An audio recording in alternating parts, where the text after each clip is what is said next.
Preguntar, pues vais levantando la mano.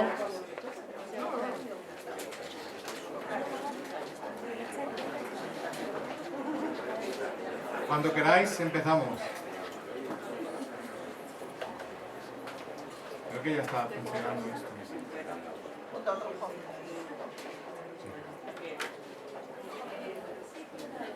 Si la enfermedad es un conflicto... Un segundo. Por favor, nos vamos sentando y guardando silencio, que ya va... Digo, si la enfermedad es un conflicto emocional, Sí. porque unas veces se desarrolla en un simple esguince y otras veces en un cáncer. Bien, hay que pensar que la enfermedad física no siempre es a consecuencia de un conflicto emocional.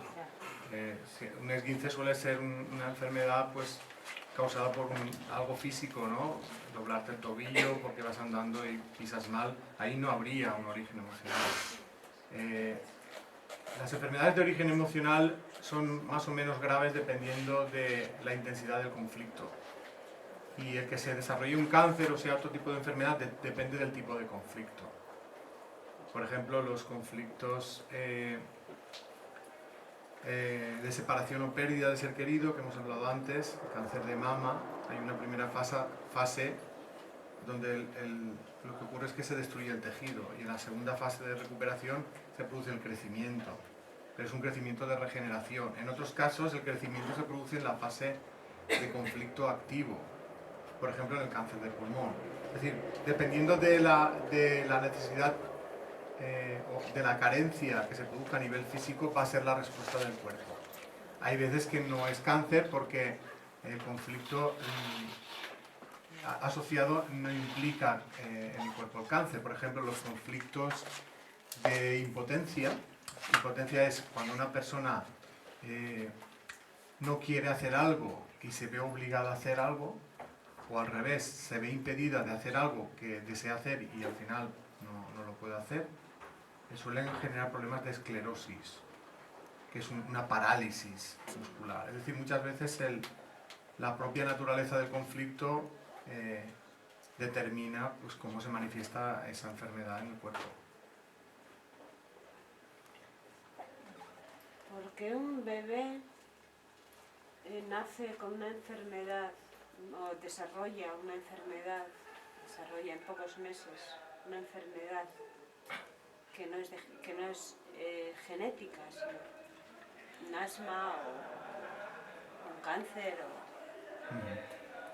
Bien, hay que pensar que desde el momento en el que el espíritu se liga al ser en gestación, es decir, desde el momento de la concepción, el espíritu que encarna ya está percibiendo, por ejemplo, lo que siente la madre. Y si la madre en el momento del embarazo ya está sufriendo por diferentes motivos o siente rechazo hacia el hijo que va a nacer, todo eso es percibido por el espíritu que encarna y ahí ya se pueden desarrollar conflictos. Y luego, a partir del nacimiento también el entorno emocional en el que vive el bebé, aunque el bebé a través de su físico, de sus sentidos todavía no lo capta, el espíritu que encarna sí que lo puede captar. Entonces puede haber una enfermedad de origen emocional por ese motivo. También puede ser que sean enfermedades que uno ha pedido antes de nacer, pero si son enfermedades que no son congénitas pueden ser de origen emocional. ¿Hay diferencia entre una enfermedad kármica o una enfermedad de esta vida, de esta realidad? Sí. Las enfermedades kármicas suelen ser enfermedades que uno ha pedido antes de nacer y no suelen poder curarse. Son para toda la vida. Se puede mejorar a lo mejor la calidad de vida, pero no se cura. Las enfermedades que son de esta vida pueden tener un inicio y pueden tener un final y puede uno curarse si la causa que las origina desaparece.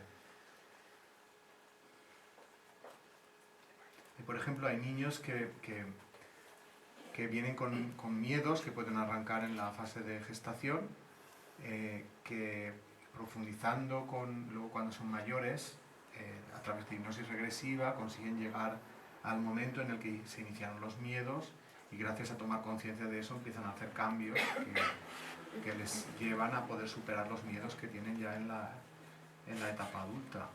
porque ese miedo está relacionado con algo muy antiguo en su vida. Pero hay veces que el miedo viene incluso de otras vidas. Y a través de la terapia regresiva y tomar conciencia del miedo, pues consiguen entender por qué tienen miedo ahora y consiguen superarlo. Pero habrá casos que no sea de otra vida, ni de la etapa del embarazo o de la infancia temprana. Pueden ser cosas que han empezado ya cuando uno ya tiene uso de razón. Y como terapia para discutir esos miedos, ¿son de otras vidas o aconsejas la regresiva? Esa puede ser una herramienta, se puede utilizar.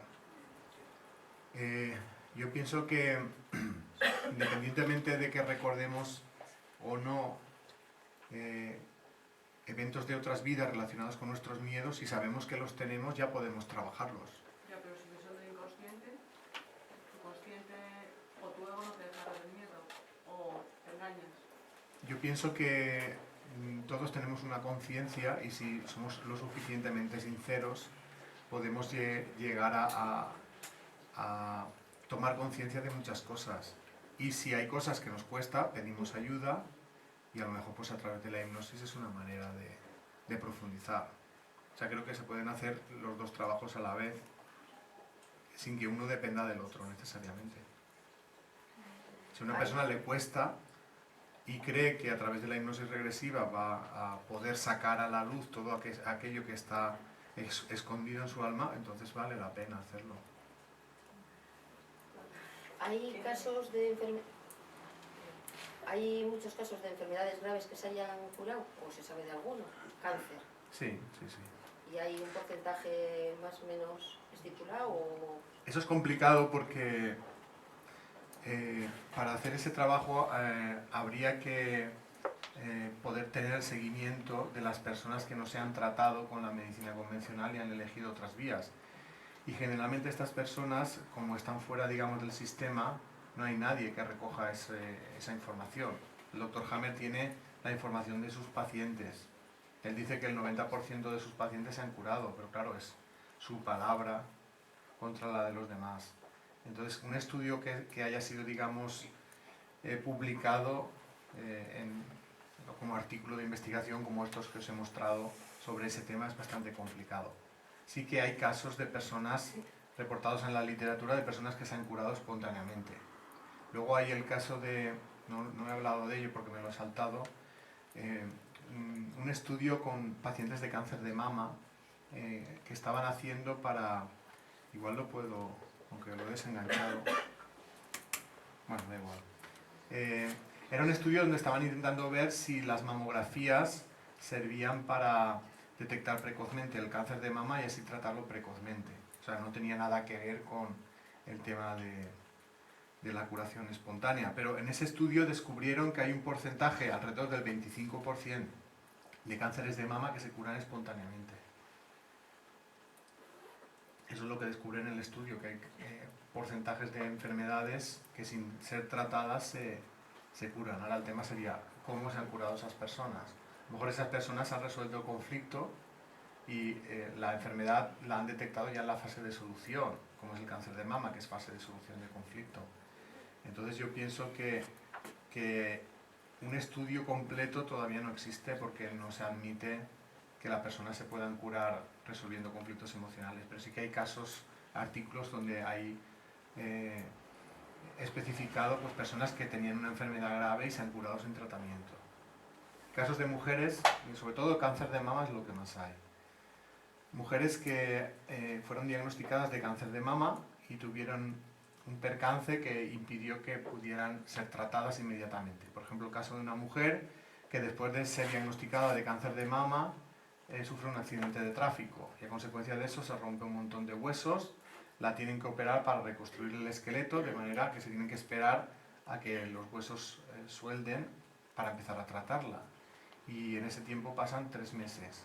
Pues resulta que cuando vuelven a hacer las pruebas del cáncer de mama después de esos 3 meses, el cáncer había desaparecido y no había sido tratada con nada. Y todo eso sí que se ha recogido en artículos de investigación. Pero ver el efecto que puede tener la resolución de conflictos en la cura de enfermedades, eso es más complicado. Yo sí que conozco casos de personas que pues que han hablado con nosotros, hemos intentado ayudar y se han curado. También puedo decir que hay casos que no, porque eso depende de si realmente la persona resuelve sus conflictos. Eso es más complicado en algunos casos. Todas las personas quieren curarse, eso por supuesto, pero no todo el mundo está dispuesto a hacer los cambios necesarios para poder curarse. Eso ya es más complicado. Entonces eso es un trabajo que algunas personas sí que lo quieren hacer y otras no. Solamente los cambios alimentarios, por ejemplo, podrían cambiar nuestras emociones, quiero decir, la forma de ver las cosas, y a raíz de eso poder curar una enfermedad. Yo pienso que no, que primero está el cambio emocional. Que haya enfermedades en los que la alimentación pueda tener una influencia, no digo que no, habrá casos que sí.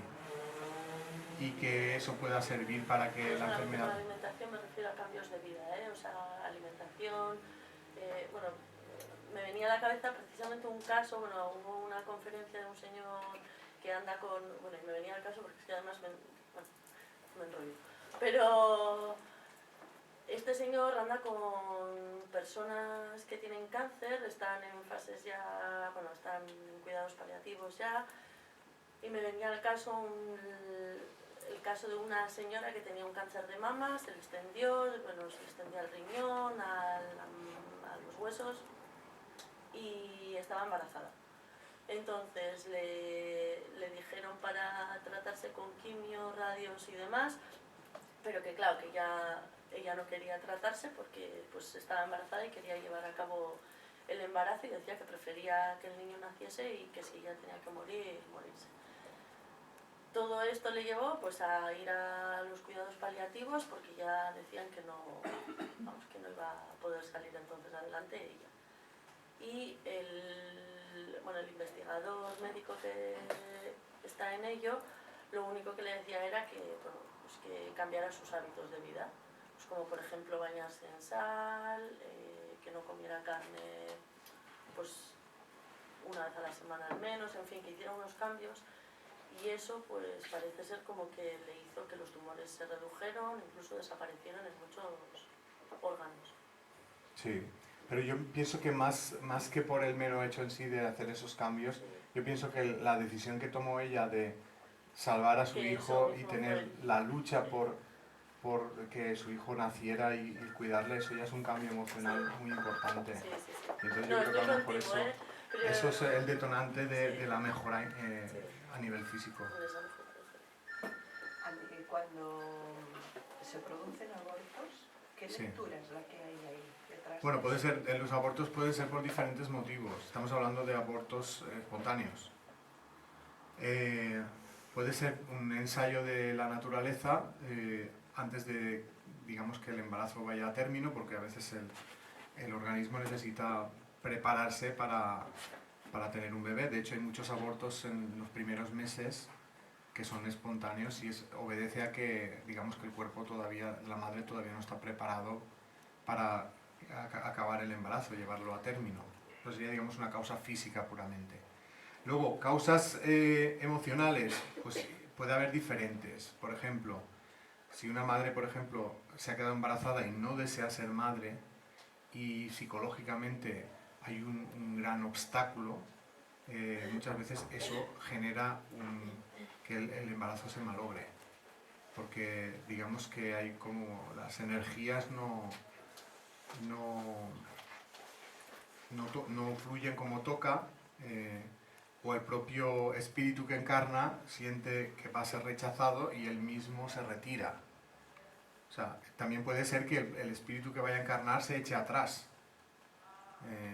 porque perciba a lo mejor, pues, se asuste, ¿no? de lo que puede empezar a percibir y se eche atrás y entonces corte el cordón de plata y entonces eso le quita la vitalidad al feto y el feto muere. Puede ser también que a lo mejor el espíritu de la madre en otra vida pues hubiera tenido hijos a los que abandonara o se hubiera quedado embarazada en múltiples ocasiones y hubiera abortado voluntariamente, de manera que digamos que ha hecho mal uso de la posibilidad de ser madre. Entonces en esta vida sufre la frustración de querer ser madre y no poder. O sea, puede haber diferentes motivos. Algunos son espirituales, algunos puramente físicos. Dicen, y en este caso, bueno, en este término, un aborto que puede surgir así, espontáneo, como consecuencia de eso puede la persona acabar con una enfermedad. Depende de cómo se lo tome. Si no le genera ningún trauma, no tiene por qué acabar con una enfermedad. Si se traumatiza mucho, pues podría influirle. Yo pienso que si una mujer quiere quedarse embarazada, no debe tirar la toalla por un primer aborto. Lo normal es que lo vuelva a intentar y cuando se quede embarazada, pues se acaba el problema, ¿no? Pero sí que es cierto que hay casos pues, que a lo mejor pues, la madre tenía mucha esperanza, mucha expectativa en ese embarazo y al malograrse pues se deprime y eso le puede afectar y provocar alguna enfermedad. En un embarazo frustrado, digamos, un aborto espontáneo por problemas psicológicos, digamos, de la madre, porque la madre no estaba preparada y el feto, ese espíritu, ha percibido ese rechazo, como tú decías, puede ser que con posterioridad, en una concepción posterior en esta vida de esa misma madre, venga ese mismo espíritu. Sí, sí, sí. Sí, cuando hay un espíritu que ya ha acordado el venir como hijo de una determinada madre, pues lo suele intentar de nuevo. A veces será el mismo, a veces otro, pero si ya tienen eso acordado, lo volverá a intentar. Sí, está acordado, ¿no? Sí. Sí. A mí me gustaría, buenas tardes a todos, a mí me gustaría que valorases como profesional que eres sanitario la importancia que tiene el oncólogo cuando habla con la primera vez, cuando habla con su paciente y le da la noticia de que, bueno, que tiene un cáncer, y la manera que tiene de, a lo mejor, de tratar a ese paciente, porque no olvidemos que cuando vamos al médico depositamos toda nuestra confianza en el médico y lo miramos más bien pues no como un chamán, sino como que él tiene la llave para curarnos. Estoy hablando en general, ¿no? Luego hay otras personas como yo que pienso que nos curamos nosotros mismos, pero nosotros somos los que tenemos el poder. Y me gustaría que valorases eso, ¿no? De que a mí me gustaría pues, que el día de mañana los profesionales sanitarios, hombre, no llegarán a lo mismo que tú, pero que es muy valiente al hablar así de estas maneras como hablas de la medicina, pero que fueran más humanos y fueran más espirituales a la hora de enfocar esta enfermedad, que en realidad no se sabe nada de ella, y que es todo un misterio, ¿no? De cómo nace esta enfermedad, cómo se reproduce, por qué a veces se muere, por qué a veces vuelve a aparecer una vez curada, de cómo es una enfermedad que es una incógnita, por qué a veces los profesionales sanitarios se creen tan prepotentes a la hora de hablar de una enfermedad de la que no se sabe nada. La verdad es que no sé cómo responder a esa pregunta, porque quiero decir, yo deseo que en el futuro pues todo esto que he comentado hoy forme parte de la medicina a la que todos podamos acceder y que vayas a la seguridad social y te traten de esta manera, ¿no? Lamentablemente ahora no es así. Yo pienso que del cáncer se saben más cosas de las que parece que se saben, que la visión de la medicina convencional es muy limitada y al ser tan limitada hay muchas cosas que ellos no saben por qué ocurren, por ejemplo las recaídas y muchas otras cosas que no las pueden prever porque no quieren admitir que la señal de crecimiento celular no viene de la propia célula tumoral. Si esto lo admitieran, pues sabrían entender el por qué. Es decir, si tú matas una célula y ves que la has eliminado totalmente, las células tumorales, y al cabo del tiempo vuelven a salir, pues es porque a lo mejor la señal de crecimiento no estaba en esa célula, sino que estaba en el sistema nervioso, por ejemplo. Entonces, si esto se incorporara a la medicina, pues se explicaría mucho mejor las respuestas a los tratamientos. También espero que con el tiempo los tratamientos dejen de ser tan agresivos, ¿no? Y sean pues más parecidos a lo que yo estoy proponiendo, ¿no? En estas charlas. Y yo creo que eso haría que muchas personas ante el cáncer pues no fuera algo tan traumático, porque el cáncer puede ser traumático por la enfermedad, pero también es traumático por el tratamiento que sabes que te van a dar. Entonces yo pienso que ya debería llegar el día que ya todos esos tratamientos se eliminaran, ¿no? Y se sustituyeran por algo menos agresivo y más acorde con esta concepción. Pero la valoración de los oncólogos pues depende, pues cada uno, habrá algunos que lo hagan con su mejor intención, creyendo que están en la razón, habrá otros que sabrán la verdad pero no la darán a conocer, eso me parece más grave, y habrá otros que dirán, yo no puedo seguir con esto, me voy a otro sitio porque mi conciencia me impide continuar, ¿no? Que de hecho hay muchos que han actuado así. Entonces yo no puedo decirte nada más, quiero decir que cada uno actúe con su conciencia. La charla no va dirigida a los oncólogos, va dirigida a la gente, que sepa la gente que tiene mucho más que hacer en sus enfermedades que esperar simplemente al tratamiento de la medicina.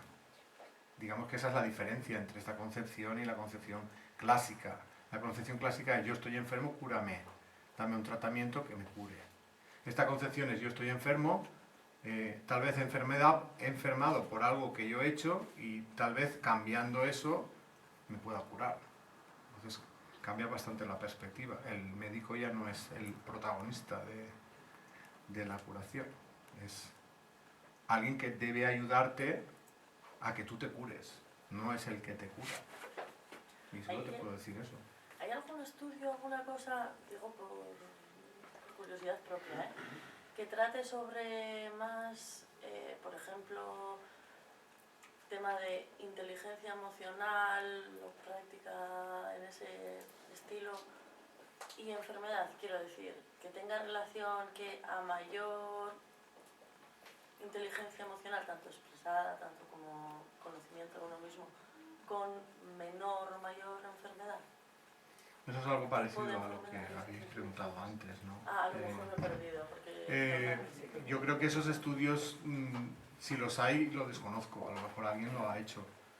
Pero esos estudios implica ya que uno crea que la enfermedad puede venir de origen emocional y que está poniéndose manos a la obra de cambiar algo a nivel emocional. O sea, implica un cambio bastante importante en la medicina.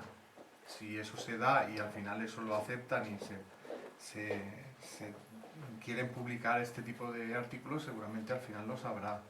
Yo desde luego lo desconozco.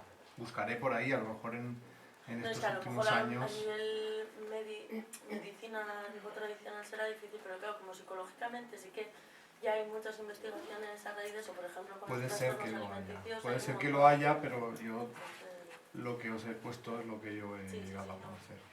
Es genial.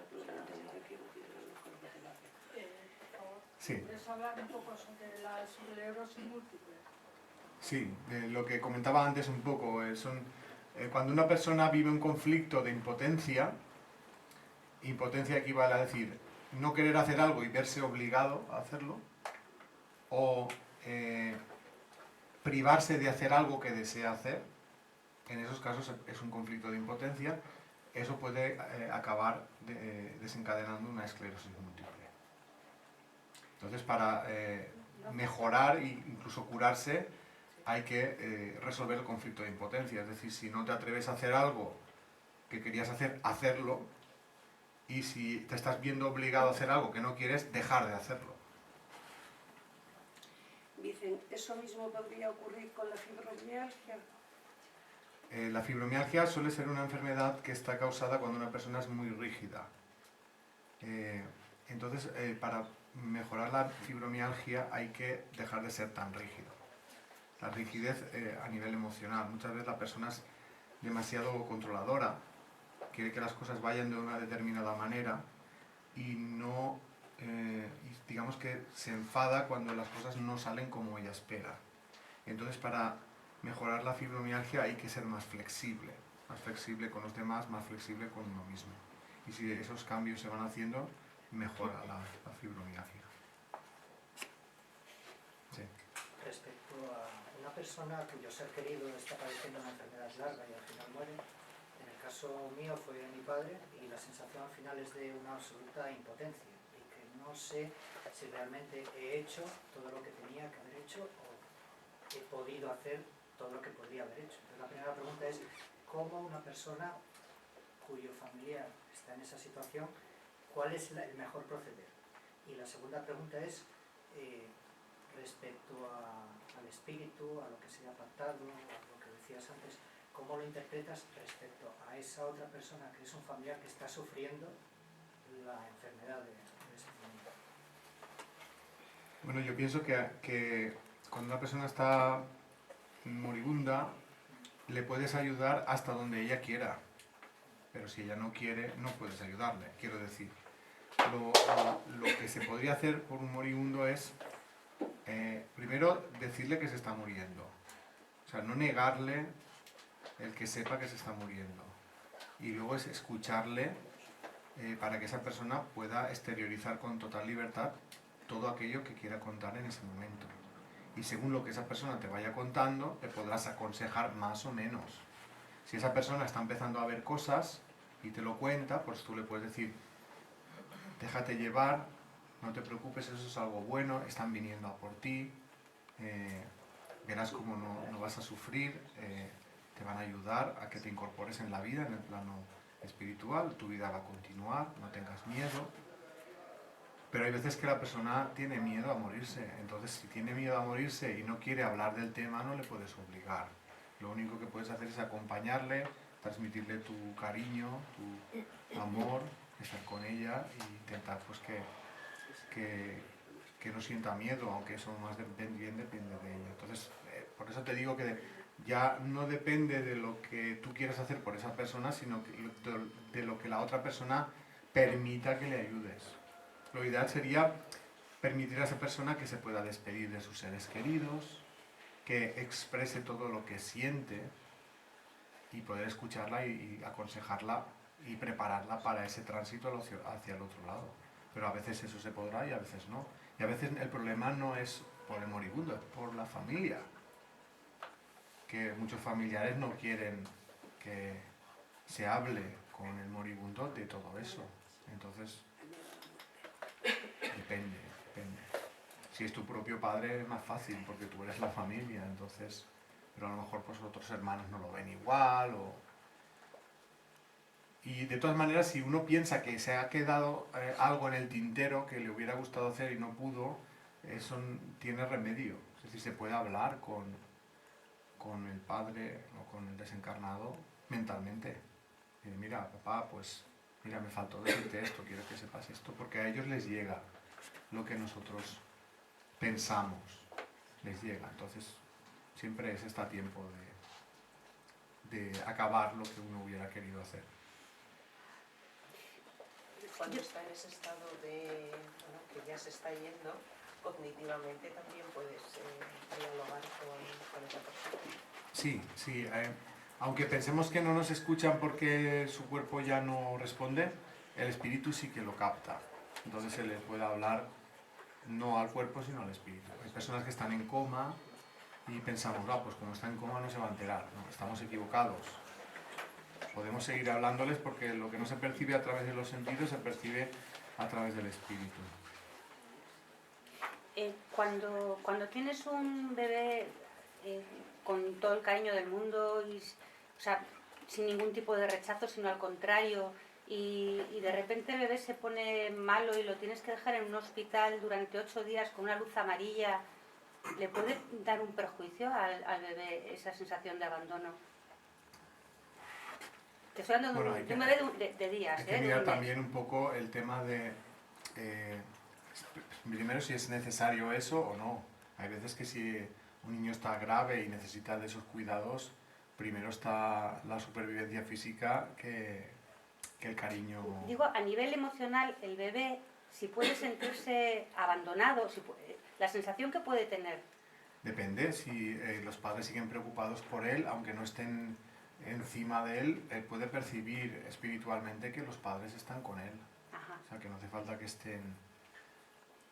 Lo ideal sería poder pasar algunas horas, aunque estuviera así, algunas horas para poder tocarlo y expresarlo. Antes no se permitía eso. Ya, entonces es un problema de los hospitales. Sí. Es decir, que Luego sí. hay que humanizarlos. Ahora al contrario, ahora hasta tiene te que- animan, pero antes pues no se permitía. Lo que se hacía antes. Digo, ya no si se antes, puede si cambiar. eso, a ver, si eso a personas que ahora tengan, por ejemplo, pues 40 años o 30, lo que sea, si hay... Si les puede haber marcado. Eso Depende, es. Depende. Depende del espíritu, lo preparado que esté, lo que sea capaz de percibir. Depende. Si los padres están ahí, aunque no estén físicamente, a lo mejor el espíritu los percibe y eso le tranquiliza. Yo he vivido una cuestión muy cercana a la que está planteando ella. Y a mi hermana, fue mi hermana con mi sobrina, y era tal la gravedad que mi sobrina ni mi hermana pudieron estar cerca en el mismo nacimiento. Y eso les ha marcado mucho. A ella y a la niña. Porque ha habido una separación. La niña estaba totalmente aislada, no tenía contacto, no ha tenido contacto los primeros días con su madre, ni su madre con ella. Por lo tanto, luego ya la relación también fue distinta. La niña no se abrazaba a la madre, era como que quería ir... Todo eso se puede remediar. Porque eso a lo mejor si no lo ha tenido en ese momento, lo puede tener luego. Ya, pero eso ha marcado la vida de las dos, ¿eh? La relación de las dos, la ha marcado... Yo no Bueno, sé, yo ahora pienso mi hermana está tratando de, claro, Yo es pienso que siempre puede haber un cambio y no podemos pensar que solo un hecho puntual pueda marcar de esa manera tan fuerte una relación de sentimientos. Si uno quiere cambiar, yo pienso que tiene toda la vida por delante, ¿no? Para hacerlo. Yo creo que eso también depende mucho de la preparación de la madre. Para llegar Eso se puede remediar luego, ¿no? Eso Si hay- pienso yo. Si hay voluntad y se pone énfasis, se puede por lo menos mejorar seguro. Mi hermana, si yo vas a ver que está grabando, he dicho a mi hermana que está grabando. ¿verdad? ¿Sí? Perdón. Porque hay tantas enfermedades que no da para, pero lo podemos comentar ahora. Normalmente Hamel dice que la diabetes suele ser cuando una persona le pierde la dulzura a la vida, y eso puede ocurrir por diferentes motivos, sobre todo por abandonos o decepciones a nivel emocional. ¿Y se conocen algunos casos de curación de diabetes? También por Sí. motivos emocionales, etcétera. Sí, si son de origen emocional, cuando se resuelve se puede curar.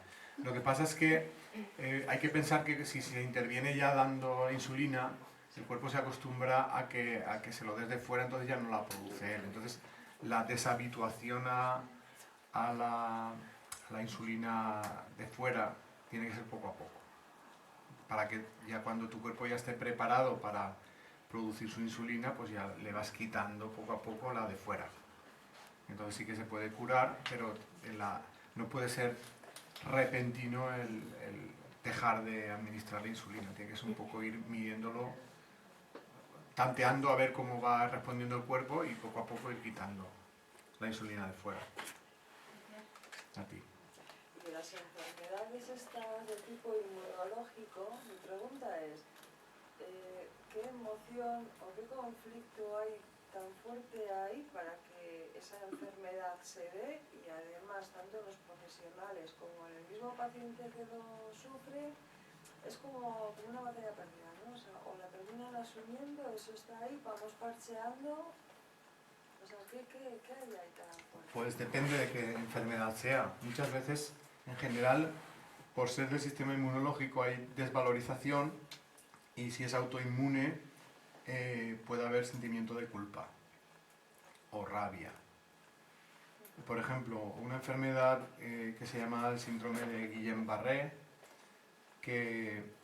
donde el sistema inmunitario ataca a los nervios, a las vainas de mielina que recubren los nervios, y eso provoca pues una parálisis, ¿vale? Sería como la esclerosis, pero ahí a lo bestia, ¿no? Yo conocí el caso de un caso de que estaba bastante claro cuál era el detonante. Resulta que fue el caso de un hombre, pues que resulta que su hijo se cayó de una altura y a consecuencia de eso se quedó en coma y estuvo a punto de morir. Resulta que El hijo se cayó porque cuando llegó a casa no había nadie, entonces como no podía entrar, le pidió a la vecina saltar por su casa de una terraza a la otra, y al hacer eso se cayó. Entonces supuestamente el que tenía que estar era el padre, entonces el padre se sentía culpable pensando que si él hubiera estado en casa, pues el niño no hubiera ido por la casa de la vecina, no se hubiera caído. Entonces se sentía impotente, tenía rabia, y luego también hubo un momento en que al ver la situación de su hijo en coma a punto de morir, también eso le provocó mucha rabia y mucha impotencia. Y entonces al poco tiempo de vivir eso desarrolló este síndrome. Luego se recuperó, luego volvió a tener otra recaída, que fue en el momento que se enteró que alguien había abusado de su hijo a nivel sexual. Entonces eso reactivó otra vez el conflicto de rabia, impotencia, y además él lo atribuía a que como después de haber caído había quedado una secuela en el niño, eso es como que le hacía más vulnerable. Entonces todo venía a parar al mismo conflicto, fue como una reactivación del primer conflicto. Entonces, en ese caso estaba mezclado todo eso. La impotencia, la rabia, la culpa, todo mezclado ahí. Entonces, enfermedades del sistema inmune suele haber esa mezcla de sentimientos negativos, que al final uno acaba focalizando también hacia sí mismo. Sentimiento autodestructivo. Cuando es enfermedad autoinmune suele haber una parte de culpabilidad y de sentimiento de autodestructivo. Se podría decir o crear como un acción-reacción, es decir, si yo estoy en un estado de angustia a la larga, y se alarga en el tiempo, creo X enfermedad. ¿Es matemáticas o depende? Suele ser bastante matemático, o sea, en el sentido de que si uno no resuelve los conflictos, sigue sufriendo sin resolver, sigue sufriendo sin resolver, suele acabar apareciendo una enfermedad física. Es decir, ¿podríamos evitarla? Sí. Si yo corto esa... Sí. Evito... Se podrían prevenir muchas enfermedades resolviendo los conflictos antes de que se manifestaran como enfermedad física. Porque el conflicto suele tener, a no ser que sea muy intenso, que entonces es todo se desencadena la enfermedad física prácticamente inmediatamente. La mayoría de conflictos suelen ser conflictos que llevan bastante tiempo y que van incrementando su intensidad porque no se resuelven. Si se hubieran resuelto antes, seguramente no hubieran llegado al extremo de causar una enfermedad física. Entonces, si cuidamos más nuestro interior, seguramente evitaremos que llegue a ser tan grave el padecimiento emocional que se transforme en una enfermedad física. O sea, vale para prevenir y vale para curar el trabajo emocional que hagamos. Y una vez he cogido la enfermedad, entonces me hago consciente. Vamos a poner, ¿no? Entonces digo, ostras, ahora me doy cuenta por qué me ha venido. Entonces, ese sentimiento, ese malestar o lo que sea, al cambiar eso, la enfermedad puede remitir. Primero es la toma de conciencia, luego hay que cambiar, porque si solo te das cuenta pero no haces nada, no cambia. O sea que tienen que ser las dos cosas. Hombre, al darme cuenta, entiendo que hago algo, ¿no? Sí, si ese me es doy el cuenta primer y no hago paso. nada, es que ya es como pagarme. Hay personas que se dan cuenta y no hacen nada. No quiero. Uy, dice, Pero eso agarramos la maleta y salimos corriendo todos. Más. ¿Por qué? ¿Alguna pregunta más? Sí. ¿Cómo se podrían explicar las enfermedades psicológicas, psiquiátricas, tales como esquizofrenia, psicosis? Sí, no hemos hablado de eso, pero lógicamente ahí con más motivo puede haber conflictos emocionales. El Dr. Hammer dice que cuando una persona tiene dos conflictos que son intensos y que cada uno de ellos impacta en uno de los hemisferios cerebrales, se produce la constelación esquizofrénica. Es decir, que la persona comienza a padecer una enfermedad psicológica, psiquiátrica. Es como que no puede llevar dos cosas tan fuertes a la vez. Y el enajenarse mentalmente es una manera que tiene de protegerse frente al sufrimiento. O sea, por verse poco loco, deja de sufrir menos, sufre menos. Entonces, para poder solucionar eso hay que identificar los dos conflictos e ir resolviéndolos uno por uno. El problema viene que esas personas muchas veces se junta que están muy medicadas, porque les dan un tratamiento para su problema que les influye, les afecta a su conciencia. Entonces es bastante complicado ayudarles si están sometidos o se les ha administrado esa medicación. O sea, habría que ir quitando la medicación y empezar a trabajar a nivel psicológico. Identificar los conflictos y ayudar a resolverlos. Y luego ahí también hay unos estudios, solo apuntes así, pero donde, bueno, fue un investigador espectacular, no me acuerdo el nombre, porque yo de los nombres soy un desastre, pero bueno, que hizo una investigación muy grande con varias personas con esquizofrenia y descubrió, bueno, sus conclusiones fueron, además debe de estar publicado en alguna revista importante, pero no me acuerdo tampoco el nombre, como que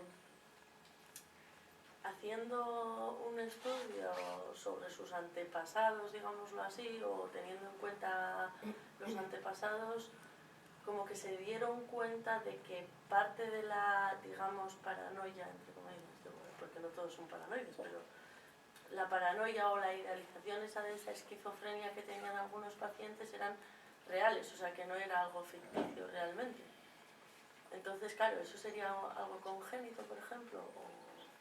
Es que si no te por ejemplo, he entendido muy bien. Sí, me imagino, porque me explico fatal. Pero, por ejemplo, en este estudio había un caso en concreto de un chico que su enajenación, digamos, que era, él cogía a las personas y trataba de meterlas en el baño, en la taza del baño. Y claro, cuando le decían que por qué, era porque que había una niña que se estaba ahogando y como él no se atrevía a sacar a la niña, pues tenía que meter a alguien para sacarle. Y entonces, pues claro, pues cogía a cualquiera que no era con intención de hacerle daño, pero pues le hacía daño, evidentemente. Y pues el investigador estuvo hablando con sus padres, con sus abuelos, con sus tíos, en fin, con la familia extensa, y descubrieron que la madre de su abuela o bisabuela o la hermana de ella se había muerto ahogada y habían intentado salvarla, pero que no había más. A lo mejor es porque es la misma persona que ha vuelto a encarnar en la misma familia y todavía tiene como traumas de cosas que ha experimentado en una vida pasada. Eso puede ser una explicación. Dicen, y en esto de la esquizofrenia, ¿se puede desencadenar desde un bebé, siendo un bebé? Te digo porque es que coincide que tengo una persona muy conocida, que bueno, el chaval ahora tiene 18 años y precisamente está ingresado muy mal, pero ella, la abuela, me cuenta a mí que es que ya desde cuando era muy pequeñito, pues tenía estos arranques de furia, y yo digo, un bebé, o sea, un niño tan pequeño, con 1 añito o 2 añitos, ¿puede desencadenar una esquizofrenia? Bueno, yo pienso que a lo mejor en ese momento no la ha desencadenado todavía, pero sí que es cierto que hay espíritus que ya vienen con tendencias negativas de otras vidas y ya a una edad temprana ya lo manifiestan, por ejemplo los ataques de ira. Entonces en ese momento todavía se le puede intentar ayudar al niño a que eso vaya menguando. Si eso no se produce en esa época puede ir a más y ser tan grave pues que al final se acabe trastornando y acabe provocándose una enfermedad esquizofrénica. Y el tema de las adicciones, por ejemplo, que sí que se contemplan como enfermedad, eso... Adicciones como la droga, por ejemplo. La droga, el alcohol, el tabaco... Bueno, habría que saber cada persona por qué cae en esa adicción, ¿no? Habrá personas que caigan porque a lo mejor se han dejado llevar por influencias de otra gente, que le han dicho que lo probara, que era muy guay, y habrá personas que habrán caído pues porque no le encuentran sentido a la vida y están buscando como una válvula de escape. Entonces para cada caso la forma de enfocar el desenganche va a ser diferente. ¿Qué? Ya que no se puede generalizar que en No, todos no los se casos hay puede. una fuerza emocional detrás. No se puede, habrá casos que sea por conflictos emocionales, por insatisfacción de la vida, y habrá gente que se habrá enganchado por querer probar cosas que le perjudican, sin que hubiera ningún trauma detrás. Tengo una pregunta, pero me da un poco de ahí. Sí, no sé cómo plantearla. Tú que has estado en más allá y conoces un poco, que no sé cómo plantearse, sale un poco del tema este, pero me ronda por la cabeza y la quiero plantear a ver si la planteo bien, como yo quiero. Y no sé si me puede responder o si es adecuada. Tú dímela y si sé, te diré que te la Yo la voy a contestaré, y si no lanzar. sé, te diré no lo sé. Yo la voy a lanzar, a ver. A ver, yo de un tiempo a esta parte percibo un cambio en la humanidad. Bueno, en la humanidad, he dicho, es mucho decir, pero sí un cambio, por lo menos en lo que me rodea, ¿no? De hecho, aquí estamos y hay gente que ha venido a escucharte y para mí eso es un cambio importante, además bastante gente, y creo que por donde vas vienes tú y mucha gente, ¿no? Yo de un tiempo a esta parte estoy notando eso. Y yo me preguntaba hace mucho tiempo y me sigo preguntando por qué el ser humano tiene que sufrir para poder llegar al amor. Y mi pregunta es, ¿crees que existe la posibilidad? Creo que existe la posibilidad, sí, pero me gustaría pensar que no está tan lejano el día en que cada uno de nosotros perciba ese amor dentro y se acabe este sufrimiento. No sé si he planteado bien la pregunta y si me has entendido. No sé ¿Sí? Bueno, yo pienso que sí que es verdad que está habiendo un cambio bastante notable. Creo que no es nada nuevo, creo que el ser humano está evolucionando desde hace muchísimo tiempo. Lo que pasa es que ahora se ve que hay más personas que quieren dar ese cambio desde el egoísmo hacia el amor.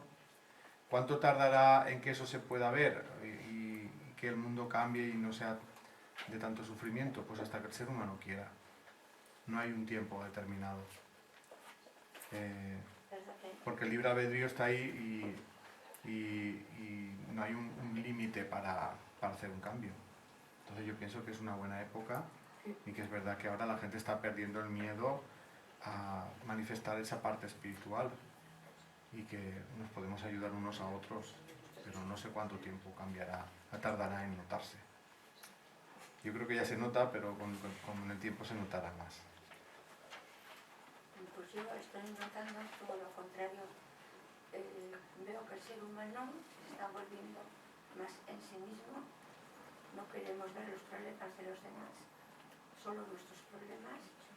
No queremos saber nada y nos estamos volviendo muy egoístas, incluso entre los propios familiares. No sé si tengo razón. Mi pregunta es no hay tanta generosidad como podía haber hace 50 años, o tanta...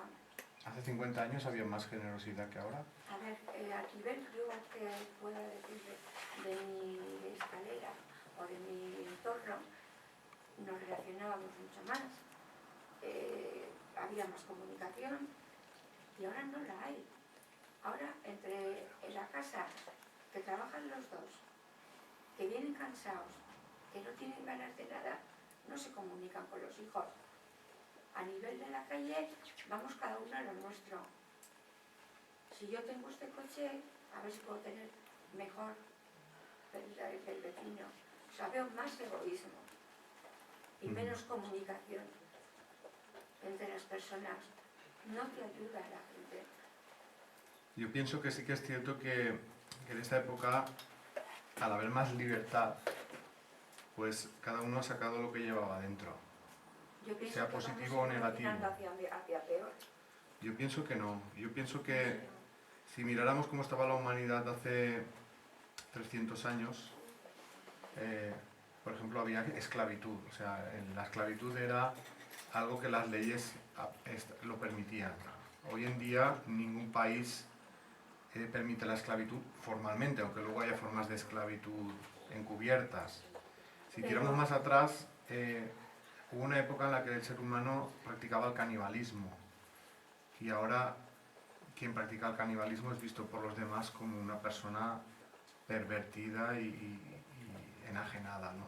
Entonces, yo pienso que sí que va habiendo cambios, pero que los cambios son lentos y que hace falta tener una perspectiva de mucho tiempo para notarlos. Sí, habla. Pero, a ver, si vamos hacia una sociedad más inteligente, mejor preparada, no deberíamos hacer el bien porque somos más conscientes y tenemos más cultura que antes, y es todo lo contrario, nos hacemos más daño. Yo pienso que habrá una parte de personas que esté actuando con más egoísmo, y luego habrá otras personas que no. Quiero decir que el vaso puede estar a una diferente altura y uno verlo medio vacío y otro medio lleno. Por supuesto que hay mucho egoísmo en el ser humano, mucho materialismo, y que pues, lo que uno tiene más cerca es lo que ve, ¿no? Pero yo no pienso que hace 50 años estuvieran mejor las cosas. Yo pienso que hace 50 años había mucho menos libertad, y seguramente esta charla no se hubiera podido hacer porque estaríamos todos en el cuartelillo. Incluso si hubiera habido 4 o 5 interesados, hubieran venido a escondidas para que no les pillara a nadie, ¿no? Con la hoguera de San Juan. Entonces, y si tiramos más atrás, pues en la hoguera, en el cuartelillo no, en la hoguera. Entonces, yo creo que sí que va habiendo pasos hacia adelante, que sí que es cierto que hay mucho materialismo, pero eso lo ha traído el que muchas personas se han sentido libres para actuar así, y también es verdad que la sociedad, si nos dejamos llevar por lo que vemos en la televisión y los valores que nos transmite este sistema consumista, pues si uno se deja llevar por la corriente va a ir a eso. Pero yo creo que hay personas que ya están dejando de ir en esa corriente porque se están dando cuenta que no les llena. En la televisión no enseñan esto, no van a decir, ha habido esta reunión y cuántas estará viendo en el mundo como esta. Yo pienso que es lento, que no es fácil verlo, y que entiendo que habrá personas, por ejemplo tu caso, que ven esa parte negativa y a lo mejor la positiva le cuesta verla, pero yo pienso que sí que va habiendo un avance. Yo lo entiendo como algo como que, visto desde tu punto de vista, o sea, poniendo un poco en tu lugar, y a lo mejor que lo que ha dicho ella, igual en un momento que lo pasamos mal por la razón X, me da igual, que igual a todos nos pasa por la cabeza eso, ¿no? Joder, que hablando vulgarmente y malamente, de puta vida esta, ¿no? Sí. Pero yo creo que estamos en un momento, sinceramente, súper positivo en el sentido de que nos estamos descubriendo. Entonces, todos aquellos actos, incluso los más egoístas que podamos cometer cada uno de nosotros, yo creo que, bajo mi punto de vista, a lo mejor equivocada, pero son hasta positivos. Positivos en el sentido de que una vez de que cometemos ese acto egoísta, ¿no? Y vemos las consecuencias, nos concienciamos de ello, y gracias a eso podemos como decir, ahí va, joder, pues es que esto no sé cómo lo he hecho, no lo voy a hacer, ¿no? Y entonces ahí viene el avance, y eso lo estamos creando en esta propia vida, quiero decir que no tenemos por qué morirnos para volver, o sea, creo que estamos consiguiendo esto aquí, y eso es gracias a que nos estamos descubriendo, y nos estamos pudiendo descubrir pues gracias a que tenemos la libertad de expresión que a lo mejor hace años no teníamos, ¿no? Y que a lo mejor saludabas al vecino porque te llegaban a saludar porque se lo quedaban una pareja en casa, ahora igual dejas de saludar al vecino y de repente te das cuenta y dices, ay, ¿por qué no he saludado al vecino, no? Y a lo mejor luego tú vives eso mismo. Es que en las comunidades... Entonces yo creo que es más por descubrimiento propio, o sea, creo que estamos en una época no tan mala, sino el avance. No, lo que pasa es que a veces nos encerramos en nuestro yo y no intentamos avanzar. Yo creo que es otra forma de avanzar. Y por eso nos causa tanto dolor. ¿Perdón? ¿Un estrés, un miedo? Un miedo, tienes una situación pues eso, de estrés por problemas que tienes, te puede dar el mismo síntoma en el mismo órgano. Si el conflicto es si el conflicto es del mismo tipo, puede ser que sí. Y aunque sean diferentes, aunque no tengas que ver un conflicto con otro. O sea, por Aquí, ejemplo, una situación de enfermedad en tu familia o a miedo a otra cosa, ¿se te puede dar en el mismo órgano? dependiendo de si hay algo en común o no. O sea, hay conflictos que a lo mejor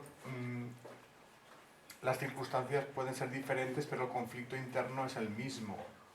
Por ejemplo, si una persona tiene tendencia a tener miedo, ese miedo se puede despertar por diferentes motivos, pero puede afectar al ser miedo al aparato respiratorio porque lo que tienen en común es que ha despertado el miedo. En mi caso es el estómago, pero no tiene que ver unas cosas con otras, pero siempre me afecta a él. Pero tiene que ver también con la personalidad de uno mismo. Por ejemplo, con la persona que tiene tendencia a tragar y a reprimirse y a no exteriorizar, pues suele padecer de ahí. También hay veces que uno tiene un órgano más flojo que otros y entonces cuando se encuentra mal a nivel emocional, pues donde más débil está es donde se le manifiesta.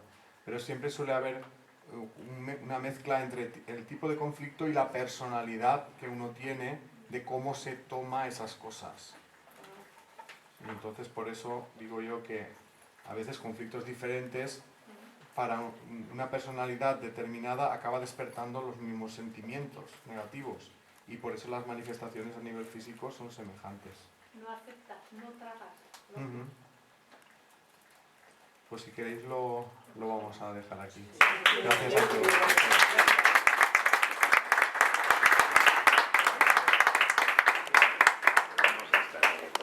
Gracias, Vicente.